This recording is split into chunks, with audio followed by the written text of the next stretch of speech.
Fish finger তো আপনারা অনেকেই খেয়েছেন, খুব ভালো লাগে খেতে।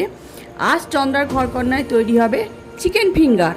চিকেনগুলো আমি এরকম আঙুলের মতো কেটে নিয়েছি। এবার অল্প একটু দুধ দিয়ে দেবো, অল্প একটু গোলমরিচের গুঁড়ো দেবো, অল্প একটু নুন দেবো, একটা ডিম ফাটিয়ে দেবো, অল্প একটু লেবুর রস দেবো, দিয়ে হাতে করে এইভাবে মিশিয়ে নেবো। চাপা দিয়ে 1 ঘন্টা রেখে দেবো। 2 চামচ কর্নফ্লাওয়ার, 2 চামচ ময়দা, অল্প একটু চাট মশলা, 1 চামচ লঙ্কা গুঁড়ো, অল্প নুন, এরকম কর্নফ্লেক্স 1 মুঠো দিয়ে মিশিয়ে নিচ্ছি। এবার এই ম্যারিনেটে 1 চামচ মতো আদা রসুন কাঁচা লঙ্কা বাটা একসাথে দিয়ে দিলাম, দিয়ে মিশিয়ে নিতে হবে। এবার চিকেনগুলোকে এইভাবে নেব আর এরকম মিশ্রণটা দেবো, দিয়ে এইভাবে দিয়ে একটা করে মাখিয়ে নেব। আবার এই ময়দার মিশ্রণে কর্নফ্লাওয়ারের মিশ্রণে রেখে এইভাবে রেখে দেবো। এইভাবে সবগুলোই আমি এরকমভাবে মাখিয়ে নেব।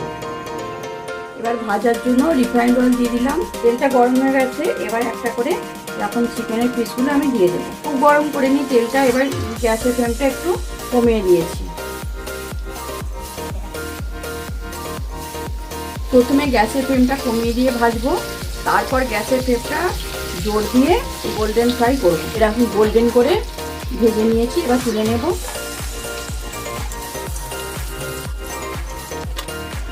আপনারা চাইলে সবগুলো না ভাজলে আপনারা ফ্রিজেও রেখে দিতে পারেন, পরে ভাজবেন। দেখুন চিকেন ফিঙ্গার একদম রেডি, আর দারুণ সুন্দর হয়েছে, খুব ক্রিস্পি হয়েছে, ভিতরটা খুব নরম হয়েছে।